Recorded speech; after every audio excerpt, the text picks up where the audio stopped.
Hello, gents. Hello, guys. Hey, Phil. Hey, Paul. Are live back for another episode of The Trouble with Writing. How's it going today, gents? What's happening in your neck of the Very woods? well. Gosh, Going not well. much. Halloween is coming. I love it. Halloween is coming. Why don't we remind everyone, where is our neck of the woods? We always talk about where we are. Paul, you're based in Canada. Based in Canada on the west coast in a city called Vancouver. Yeah, I've been here for 30 years, but I grew up in Toronto in the central part of Canada. But here is much nicer. Cool. What do And you how about love you, Pete? What do you love about Vancouver? Just before we move on. Well, I love its proximity to both the ocean and the mountains. They're right where basically the city is right on the edge of the continent. So the mountains, the Rocky Mountains fall off, go into the ocean, and you've got access to both. It's really nice. And it's a very multicultural city. One of the most multicultural cities in the world, in fact. So I like that. I like those elements for sure. Great. How about you, Pete? Sounds good. Yeah, so I live in Chile, on the coast in Valparaiso. It's the central region. And yeah, I came here originally in 2006. And yes, I really like living here. It's great to be by the seaside. Something that struck me when I first came here was that we have a lot of hills in Valparaiso, and there are a lot of colored houses and murals. There's some very arty places, and also if you go up along the coast, another city about 15 minutes on the metro from Valparaiso, which is called Viña del Mar, and it's completely different. It's a wealthier city. It's the people are different. It's got a whole different feel to it, and I've always found that contrast really, really different, and it's nice because you can go from one city to the other and get a whole different experience. That was cool. Sounds good. Great. Like a brother and a sister town almost. Yeah. Yeah, everybody who's joined us, thanks. We're going to bring in our guest in just a minute and talk about writing in two languages. And tell us what you love about where you live as well. I've heard from Pete and Paul. We have Nayana from Sri Lanka. Great to have you here, brilliant. Nayana. Welcome along. Let's look through some of where the guests are from.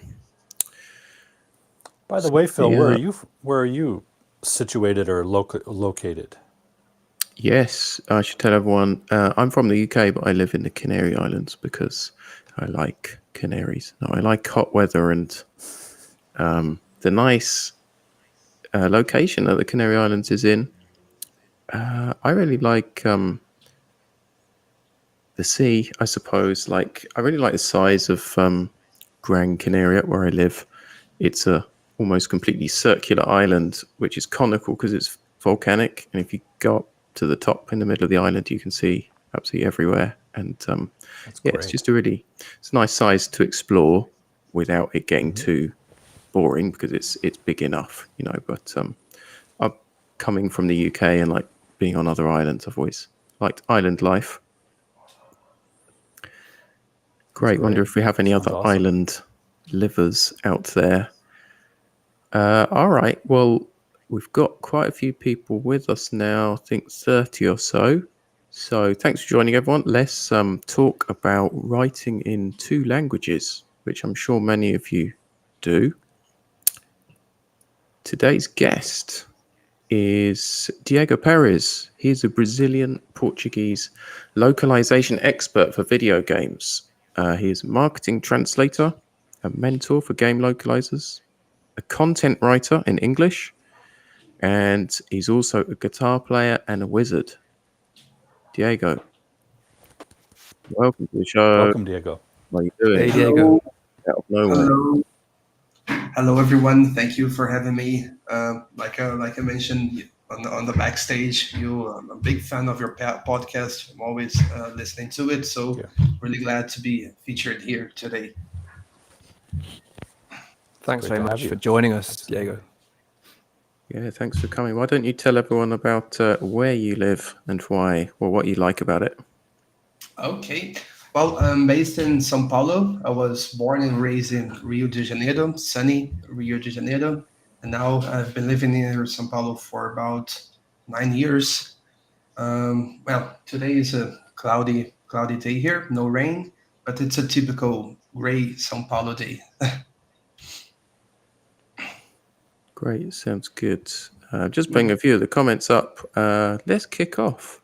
Diego, tell us which of your many types of work have you been doing today? What are you working on at the moment? Well, today, just before the podcast, I was working on the localization of Kenshi 2, which is my one of my main activities this year. I've been working as a part-time in-house translator in-house. Kenshi 2 has been developed by a studio, video game studio based in the UK. They are completely independent, and it's been really nice working in this project. It's really a blast for creative translators in general. We have a lot of room for creativity, a lot of support from the writers, from developers, designers. So this was what I was working on, and probably work a bit more after we're done today. I'm also doing some editing for other video games, two other mobile games that I've been editing on a freelance basis. And just recently, I also got an invitation to write content blog posts in English, which is really an achievement for me. I'm really glad to having reached this point in my career. And yeah, other than work, I've also been cycling around. Sometimes cycling for 40 kilometers, and yeah, so trying to get into shape and doing some exercise. I have a question, Always Diego. good. Diego, can you explain for me, because I'm not familiar with the video game world, what does it mean to localize? What is the process of localization? Sure. Yeah, this is a very good question. We get that a lot because sometimes localization just sounds like a buzzword, but it actually isn't. It is quite different. Well, the process of localization basically means that you are going to make that content relevant for a particular locale, right? So if the game contains cultural references from the original language, for example, then you're going to try to adapt that into your local language and other cultural references as well.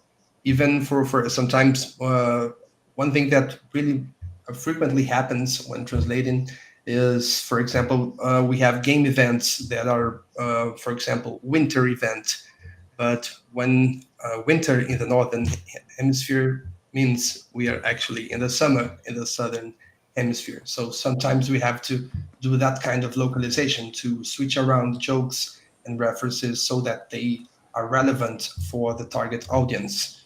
The end goal is to make the game feel like it was originally conceived in the target audience language instead of just transposing the text from one language to another.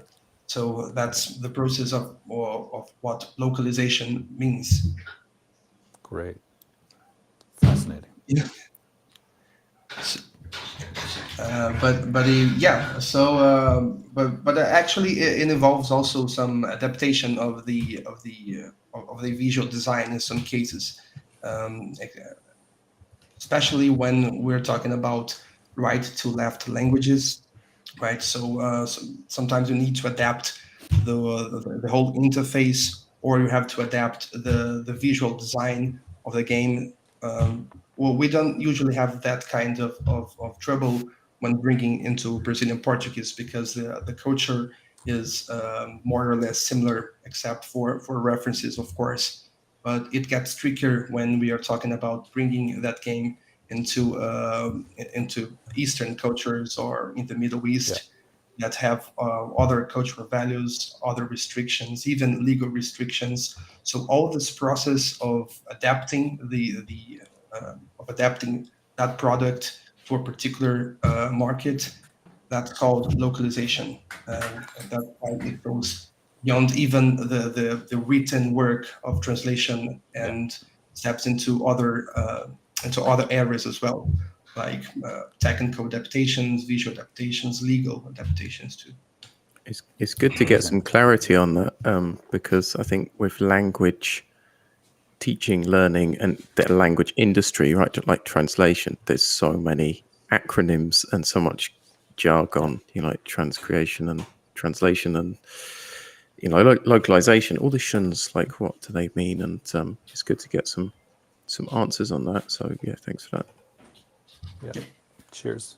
Hey, yeah, thanks, Diego. So on the topic of translation, localization, I wanted to ask you, so more translators and localizers are becoming content creators, and they mostly use English to write. Why is this? Yeah, well, that's a very good question as well. I guess basically because of the wider audience that you can reach with English, I think that would be the first thing that comes to mind. But there are other reasons as well. Uh, so English basically has been the pivot language for localization, and anything that wants to go global, they will eventually translate into English. And usually the English source language is used as the source material for translating into other language. So let's suppose if a game is developed in Germany, they want to look for German translators into Portuguese, right? They will look for German translators into English, and once that project has been translated into English, then it will spread out to all other languages.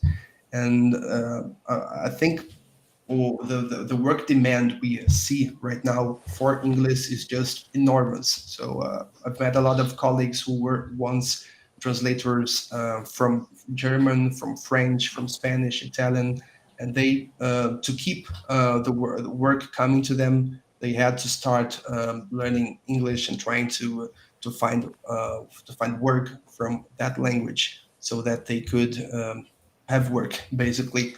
And so basically the whole industry, especially the localization industry, whether it's game localization or software and app and website localization, they eventually use English to reach other languages. So and what the result of that is that well, basically translators, they will try to use English to reach those markets, right? So and there's another aspect too, which is more related to the economic aspect of things. It's when you consider that a lot of us translators come from developing countries or countries with a weaker economy than some countries in Europe and the United States or Canada. And when they speak to when they write in their native language, for example, on LinkedIn, they are not really reaching their ideal clients. They are probably reaching their agencies that are based in their own country, which are probably paying in local currencies. So they will not get as much from the work they're doing than they could. So when they switch to English, then they can reach basically translation agencies everywhere, all around the country, all around the world, and even, of course, direct clients too. So they will just so they just use English to do that. And one thing that happens to me in that process when I started writing on LinkedIn and showing my face as a translator, I wasn't aiming to become to pivot or to diversify my services as a content writer. I was just trying to make my work known for a bigger audience, right?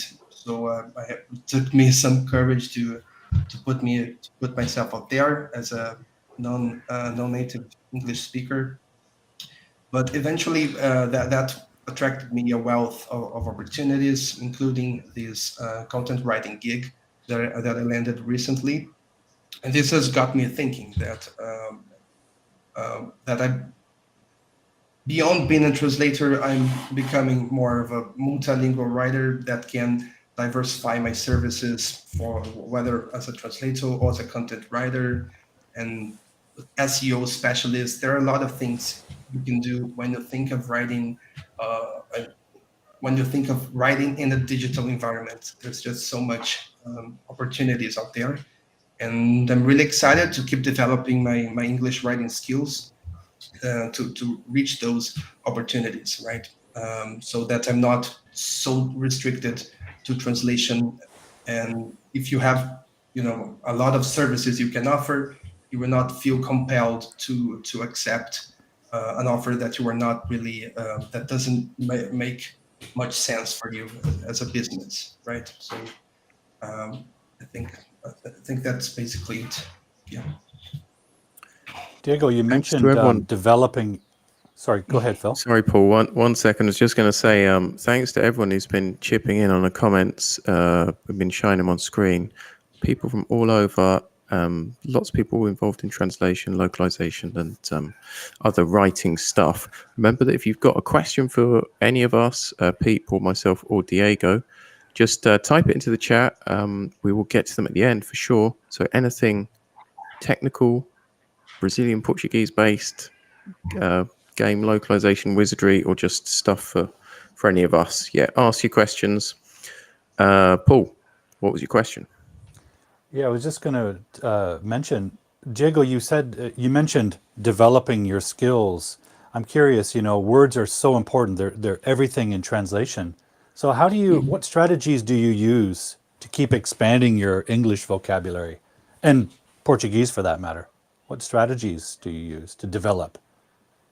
Of course. Well, it's funny because before I became a translator, and I was learning English and still studying the English language at the university level, all the content I would consume in English, right? So games, newspapers, and everything basically, all the interface in my computer, everything was in English because I really wanted to learn the language, right? So when you were starting learning a language, you want to build your vocabulary, you want to get acquainted with all the idioms and sentence constructions and everything. So that was my focus.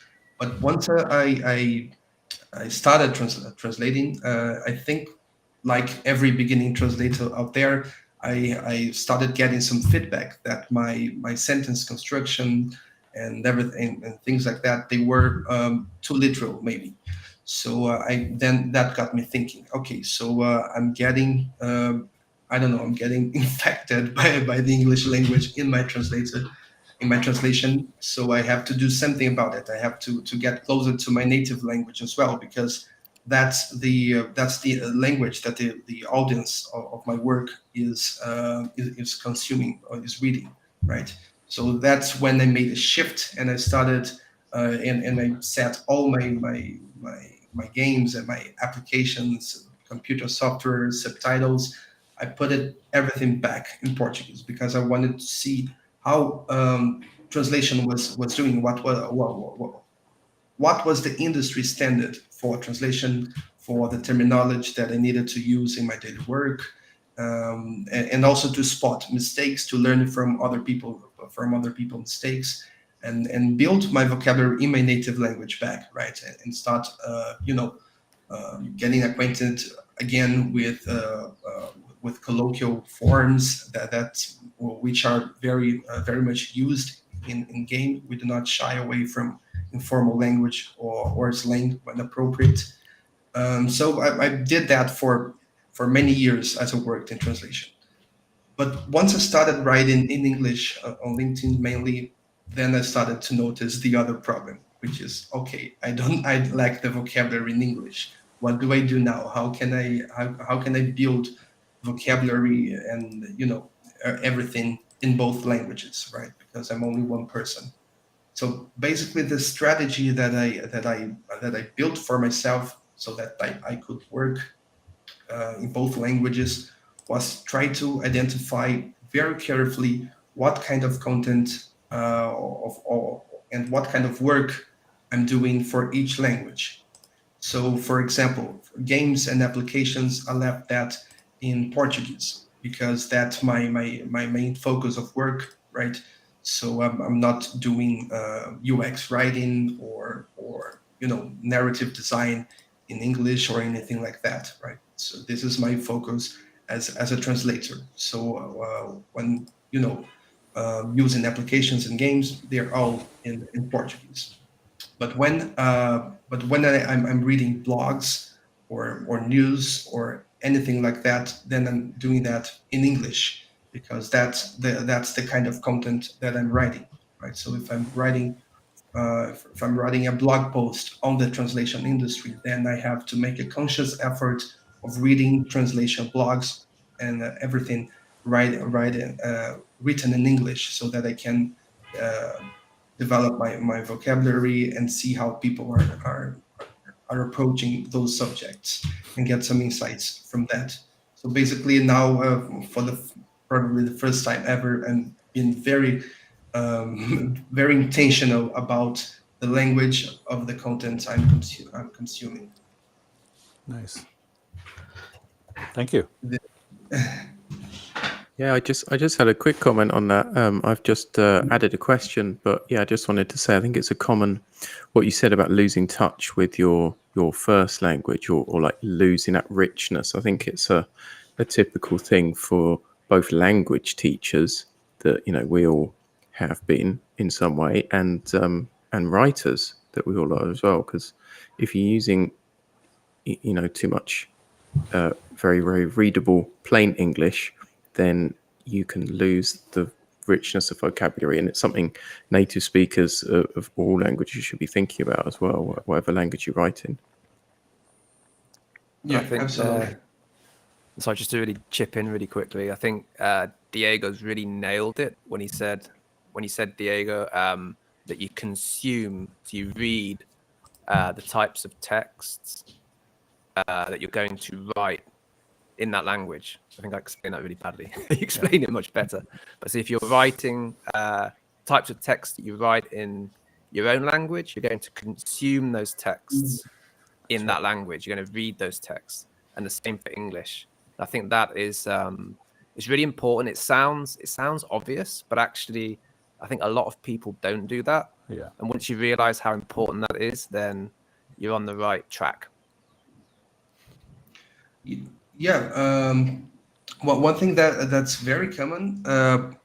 One thing that I learned from with people that I have mentored or other colleagues that I've talked to, they usually they tend to stay in that mindset that okay, I'm translating from English, I'm working with the English language, uh, so what I must do is I have to be to get really strong English language skills. But if you are writing in Portuguese, then that's not the way to go actually, because you need to have your own written work sound native, sound genuine to those people, right?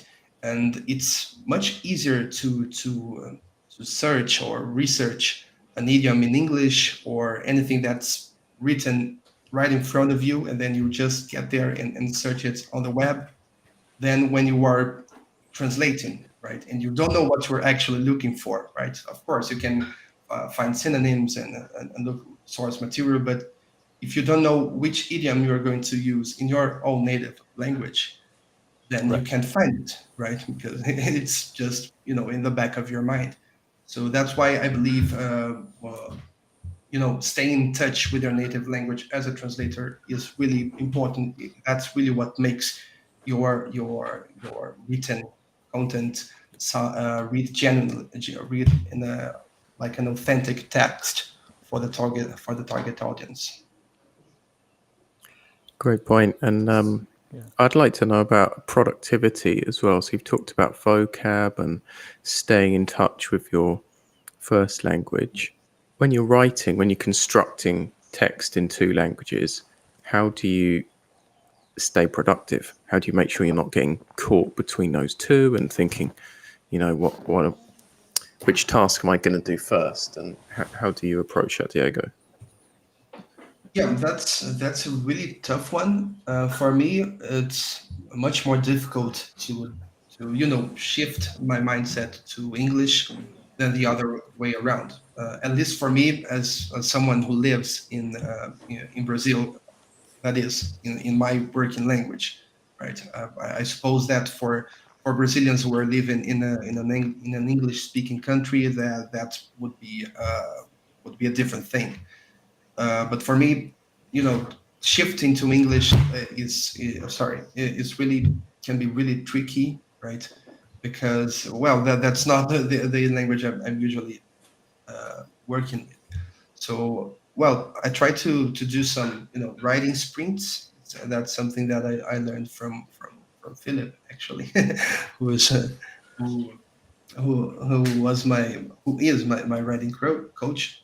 And so just doing writing sprints without paying too much attention to structure or grammar or anything like that. Just writing what's in your mind, and changing the way you think to English. I think that's the tricky part, right? Because when your work will be much slower if you're thinking in Portuguese or your native language, and then trying to bring that into the English language. You would take longer to write, and your text will probably won't sound natural for people who were expecting English text on what is available out there in the internet. So Great. yeah, so basically just trying to write something without that's not the actual work, right? Just trying to give vent your mind, and reading something in the language you are going to work in. I use that just as warm ups to change my mindset from one language to another. I guess it depends how you operate, doesn't it? But I have a lot of people tell me that writing in English is quicker for them. They're like, oh, well, if I have to write, especially a lot of Balkan writers, because they just operate so much in English, and their writing mind is like tuned in to that. And they say, well, if I were to write in Serbian or in Croatian or something, it would take me a lot longer. It would be a lot more difficult. So I'd be interested to see if anyone else out there thinks that or thinks differently. Yeah. Yeah, my question is tied into what we're talking about, really. So you said that by writing, sticking to English, right, rather than translating from Portuguese to English, you can save a lot of time. And I wonder how the similarities and the differences between your first language and English can help you to write in English, or how the differences can hinder you. Could you talk to us a little bit about that? Excuse me. So the similarities and differences between your first language and English, how do they help you and how do they hinder you? Sure, Pete. Well, when you are still taking your first steps into English, into learning how to write in English, not professionally, but more like as in learning a second language. I think translating can be a useful tool, right? Because you still haven't developed that mindset shift we were talking about, right? That thinking in English is not something that you are used to. So I think that that could be useful in a case like that, because you can just lay out the structure, the sentence you want to say, and then you just switch words and everything so that it will read in English. But that approach, well, when you're employing that approach to write professionally or proficiently, or trying to achieve a particular effect, then you have to, of course, to pay more attention on how on what readers are expecting when they read an English text, right? So you are writing for a global audience. A lot of your readers may not be English speakers. They may not share your native language, or they can be basically all around the world. So you have to strive to reach that standard that's out there in the web, right? So for what really helps me to write in English proficiently, let's say it, is try to identify the ideas of what I want to say in English. So basically, you can even do that in your native language if you want. You can just start doing some bullet points of what you are trying to say, of what are your points and how you're going to present your arguments. And then once you have that ideas, it's like, you have your language, it's like a legal building, and you are just disassembling the pieces so that you can identify which are the most important ones, and then you will assemble them back in the language you want to work in. I think that's basically the process that I've been doing, which has been helpful to me. One thing that I remember that really caught my attention when I was doing my coaching sessions with Philip was that basic principle of how English works generally in one sentence, one idea. And in Portuguese, it doesn't really work like that. A well-written text will have really long sentences with complex ideas that are interlinked. And this is what we will look at that and say, okay, this text is really well written because the person was able to string so many ideas together, and they are cohesive. But one thing that Portuguese and other Romance languages have is that you have a lot of gender and number marks in words, right? So it's easier to link back or forward in your text than English is, where words they really don't change so much according to gender or to number, right? So an adjective, it will remain in the singular and without any gender marks. But in Portuguese and other Romance languages, you will have such gender marks, and this makes it easier, I think, to to write longer sentences that link back and forward in your paragraph or in your own sentence. But in English, when you and I think that's the problem when you write something in your native language and then you translate it into English, because you will follow that same structure, and that can become really hard to read, right? Especially if readers are not acquainted with how your native language works, right? Because when they are, I mean, when a fellow Brazilian reads an English text that was also written by a Brazilian, taking that complex structure in mind, I think that there's some similarities there, and maybe you can follow along the text easier than some other language speakers. And yeah, that would be my take on it. It sounds like one of the considerations you have to address is the aesthetics of the different languages. Like you mentioned, what makes a well-written or beautiful paragraph in Portuguese is going to be different than what constitutes an aesthetically pleasing or well-written paragraph in English, right? Sounds like you have to factor those things in a lot, right? Yeah, of course, definitely, Paul. This is really something that I think I came to that realization sometime this year, uh, especially because I came from an academic background here in Brazil, where I was writing papers in English and all that, and you know, the academic text has a higher register, and those complex sentences they are more common than writing for a blog or writing a social media post. So I was really thinking high of myself. Oh, okay, I can write sentences, 3, 4 sentences. Well, I mean 3, 4 clauses in one sentence, and but then I realized that it's not really, you know, people don't like reading that. It's just it confuses. So Yeah. yeah, so that's something that I learned. One another thing that I just remembered from what Pete asked me is about how cognates between English and Portuguese, for example, they can be misleading, right? So Yeah.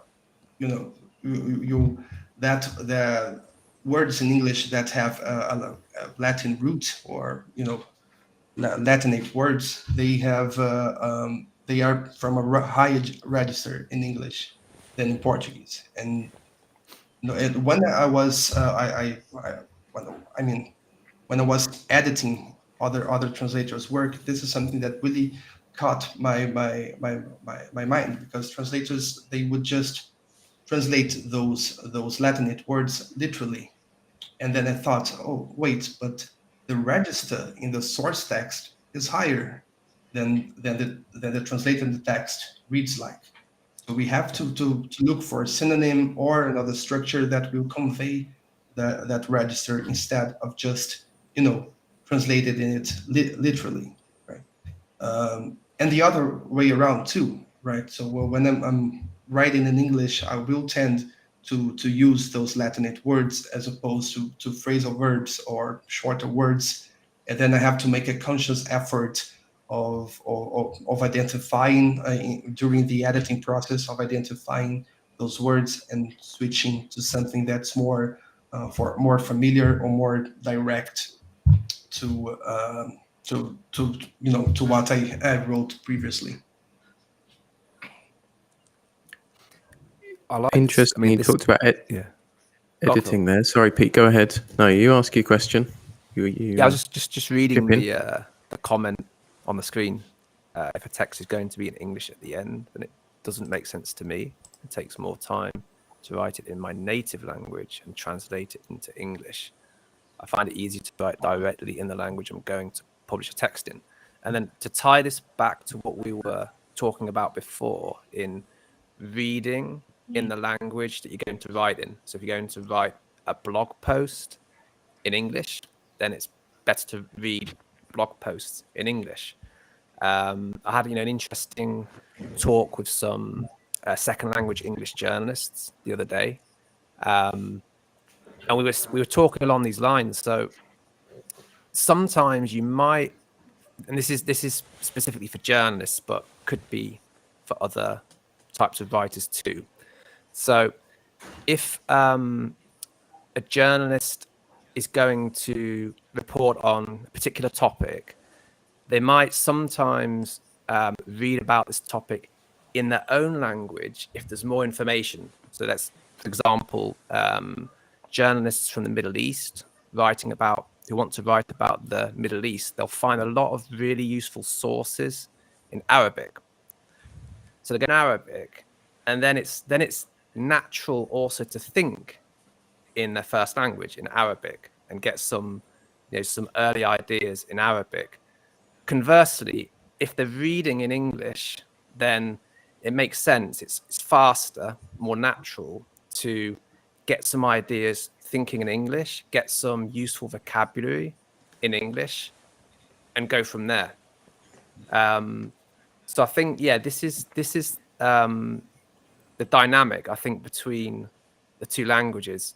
Writers have to think carefully about what they're going to write, what type of text, what's the story, what's the source, is it in English or is it in the first language, and then take it from there and stick to that language in the early stages. It gets a little bit, then they have to combine, right? So they're writing a story in English. Some sources will be in, for these journalists, in Arabic. Other sources will be in English. So yes, some translation is going to be necessary sometimes.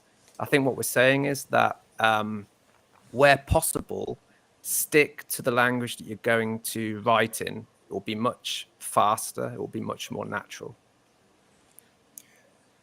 Yeah, I completely agree. I think thinking, if you're going to write in English, thinking in English is key. There's a lot of factors to consider, like you said, with sort of culture. You know, culturally, thinking in Arabic might be quite different to thinking in English.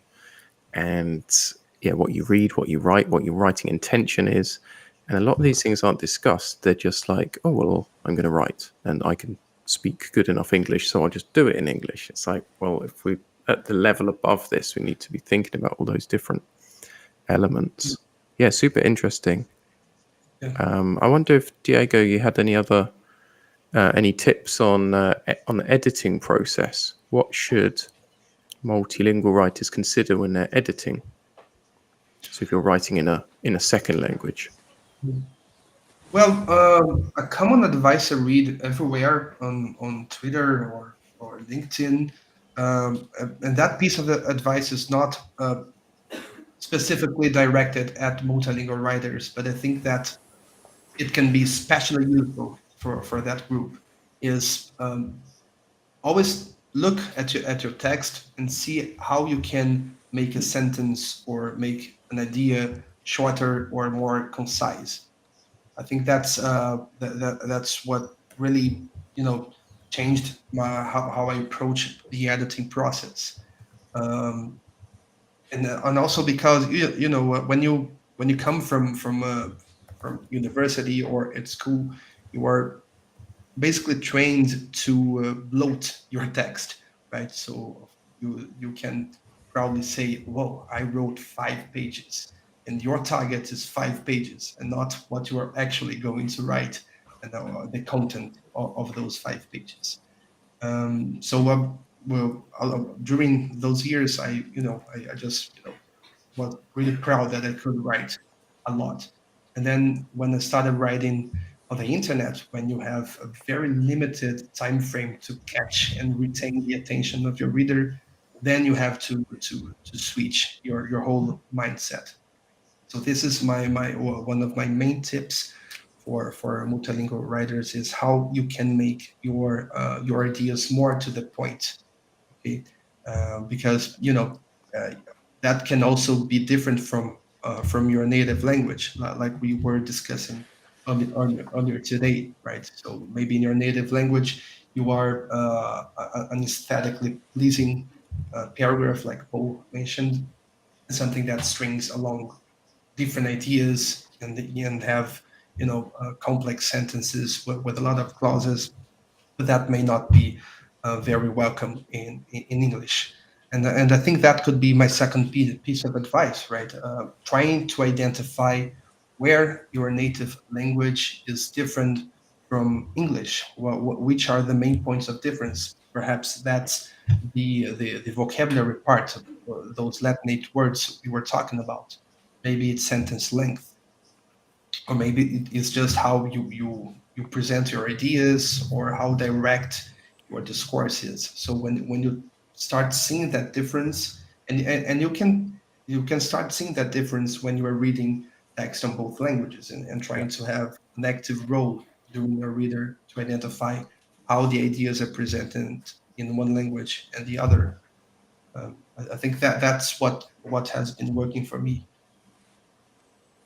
Diego, I have a question that's, you've mentioned academic writing, and that's the field I have worked in for a long time, helping academic writers with their essays or English exams, for example. Excuse me. And one of the things that has impacted my field faster than I anticipated, actually, there have been great impacts since the last time we did a podcast, fellas, is AI. Right now in the academic space, AI is rewriting, excuse the pun, rewriting everything. The rules, the way we do business, the way, the amount of business coaches like me are getting. Like business is dropping off because people don't need us in that space. So I'm wondering, how do you foresee AI technology impacting your field in the near or distant future? Well, I'm totally with you there, Paul.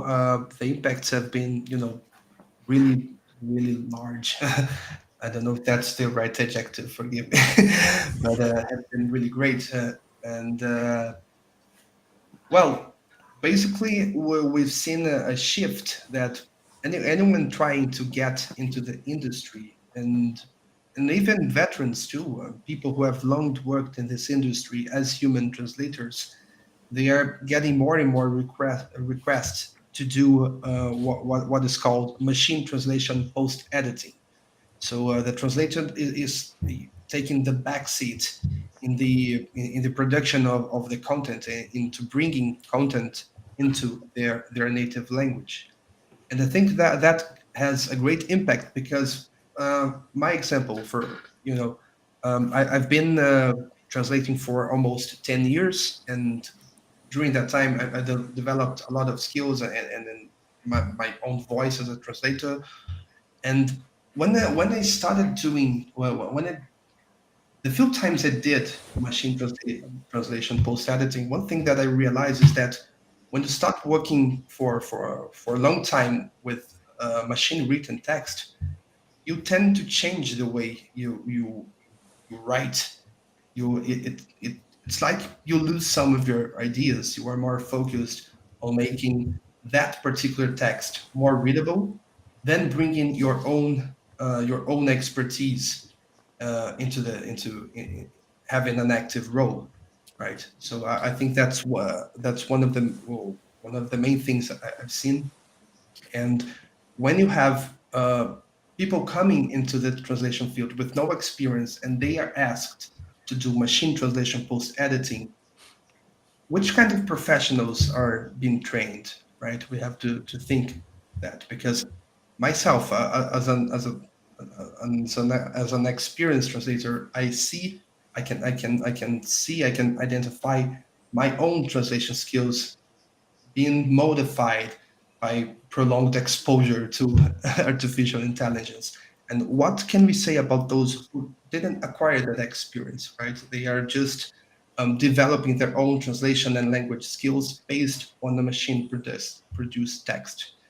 And the field has been definitely been impacted by that, because so for example, this year alone, most of my former clients, they have started sending emails asking for quotes about which are my rates for machine translation post editing. So the demand has just boomed, and of course it's not all bad, right?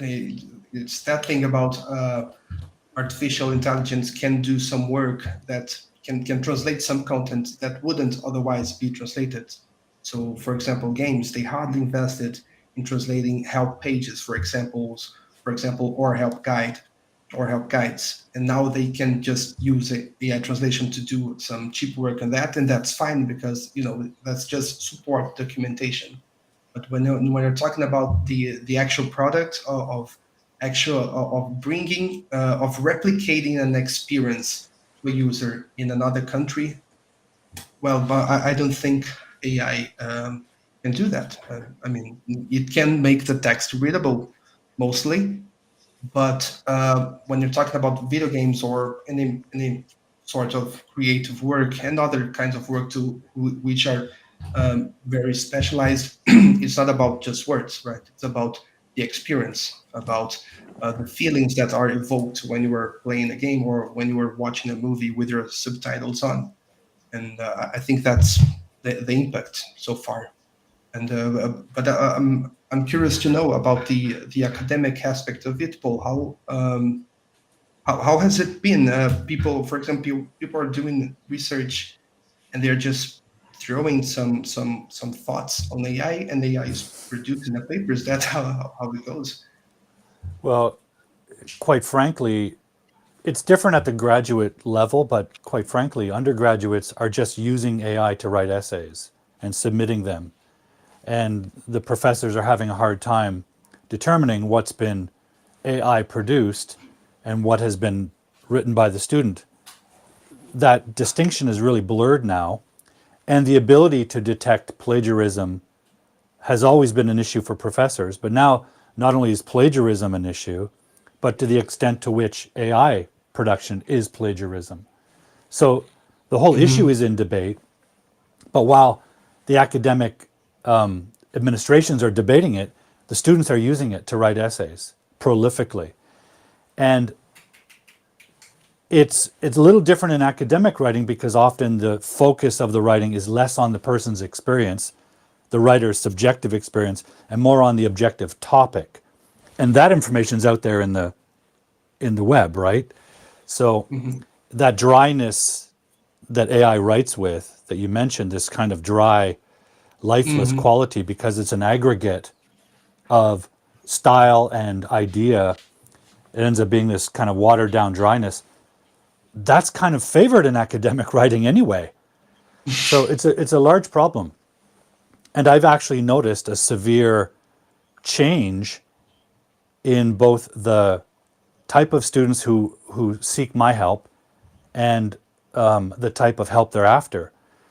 And it's changed a lot because in the past, they actually needed writing skills to compete at the university level, or not compete, but succeed with their writing. And now they kind of don't. So it's left me in a position of rethinking my coaching practice in terms of what skills they need from me and what I can help them with. If they don't need to write, who needs an academic writing coach? So it's completely redrawing the space. Yet to be determined. I think we need a whole nother episode on AI, to be honest, because we touched on it in one of our episodes, didn't we? Like tools and AI and stuff. But yeah, I'm going to be doing a chat about it in a couple of weeks with Shamila Iya, which will be really interesting. And I'm sure I'll learn a lot about AI. But you're among friends here, I think, Diego. We're cautious of just hitting go on ChatGPT and getting something meaningful. Questions. We've got tons of questions. Well, I say tons. We've got some questions coming in, which I'd love for us to answer. So let's get cracking. Thanks for your questions, everyone. Here's first one from Luis.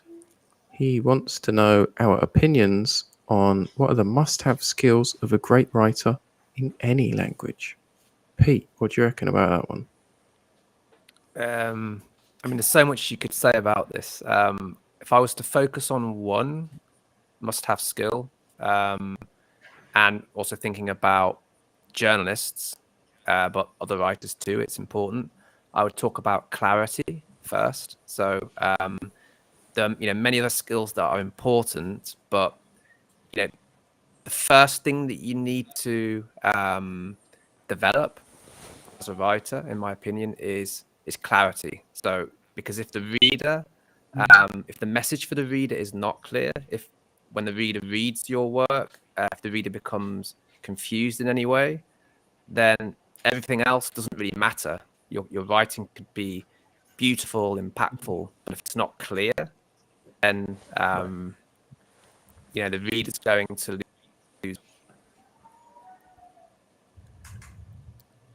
Paul, what do you reckon? Yeah, I would add something outside of the actual text, and I would say, for me, the most important skill is consistent writing habits.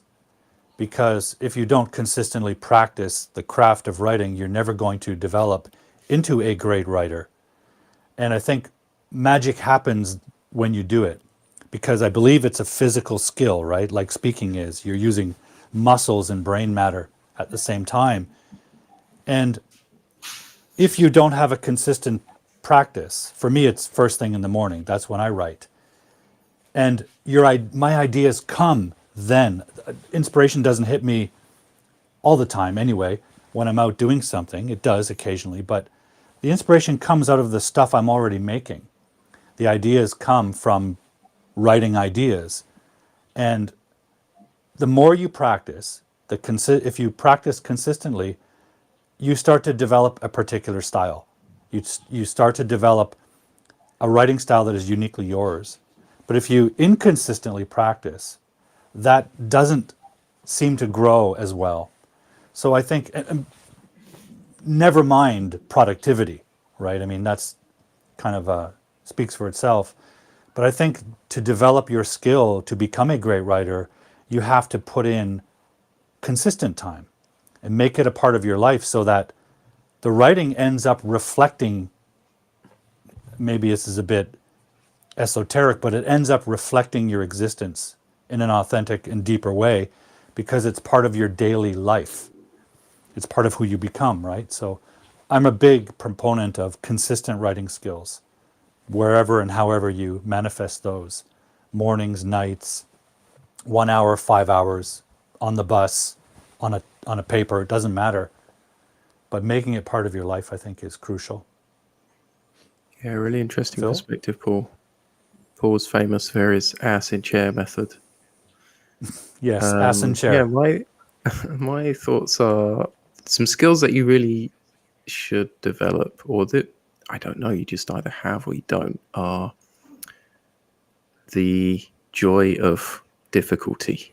Like writing should be difficult because it's something that you never reach perfection on. You never like, oh, I can do it now. That's it. Just stop. Even the best writers in the world, the most famous best-selling authors, are still constantly learning and evolving and changing their style to try and achieve the to just continue on that journey of enjoyable difficulty. So just embrace the challenge, really.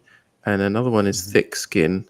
You're going to get criticism and feedback, and if you get too upset by it, then that might make you stop. So it's a good skill to develop, to take considered criticism in a in a considered way, in a way which you think, is this valid or not? And if it is, then apply it to your work. So yeah, those are the two skills I think are important. Sort of detaching yourself from the criticism, right? Yeah, it's not a way. criticism of you, just it's something that the reader thought about the work, and when you sleep on it, you often wake up and think they're probably right, or if two people said it, they're definitely right. Diego, what are your thoughts? Well, we've got time for one more question after this, I think. I mean, what skills writers should develop? You all are the experts, right? It's really hard to add something to that, especially what Paul said. I think is really gold, right? Developing consistency and starting seeing yourself as a writer. I think that's what really where the magic happens, right? When you stop, having that. That kind of preciousness about when you are going to write, whether you are inspired or you are feeling like it. If you want to become a great writer, just have to put that behind you. Just have to sit down and write, and that's your ideas will come when you're writing, and also when you are reading, you will start identifying things where you can improve because you are writing. Then you can see, especially as a multilingual writer, you tend to get attached to a particular way of expressing your idea, or how to articulate a sentence. Maybe it's a linking word that you are overusing. And then when you are writing, you are more conscious of that. So when you go and you read another way of putting that same idea, then you have that insight. Oh, I could use that too. And I have a lot of those those aha moments when I'm reading, now that I've been more of an active writer. But to add something from me, I think what could really help you become a great writer is just trying to separate the writing process from the editing process. And in the first stage, you are more you're just trying to get the work done as best as you can, but trying to get the work done. And the editing is when you really have the opportunity to make the text shine and change things around so that your text reads well. So that's my 2 cents on that.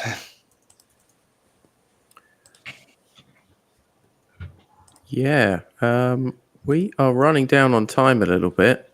That answer I knew that was going to be a long one, actually. That's why we answered that question first. Perhaps this was a good time to wrap it up, everyone, because we've gone slightly over our 1 hour slot. And I know Diego and everyone else is probably really busy, but if we didn't get a chance to answer your question, you can always just send us a DM. I'll take a look at the questions and try and reply to some of them. But yeah, if you want to ask us a question, you can always reach out on LinkedIn or other social media to Pete, Paul, myself. Diego, where can people find you online apart from Well, LinkedIn, of course? yeah, basically on LinkedIn. I don't have a presence elsewhere on YouTube or Twitter. This is just LinkedIn is my main channel, and people can reach me out anytime, whether you are a translator or a multilingual writer. I mean, I'm still trying to I'm at the early stages of being a multilingual writer who is actually paid to write, but I'll do my best to help you and share some of the things that worked for me. So yeah, just feel free to reach me out. Brilliant. Thanks, everyone, for coming along. It's been brilliant chat, and thanks for all your questions and comments. And Yes. cool, as always, to talk to people around the world. Thank you, Diego, for joining us. Thank you for having me. This was really, really fun, enlightening. Yeah, thank you for your question and for everyone who attended. I hope you enjoyed it. Great. Thanks, everyone, again. We'll probably be back next month with another episode. Maybe we'll be talking about AI. Who knows? Maybe it's going to be the talk of the town. Hope you have a great weekend wherever you are. And yeah, thanks again for coming. See you. Bye. Bye, everyone. Thank you. Thanks, everyone.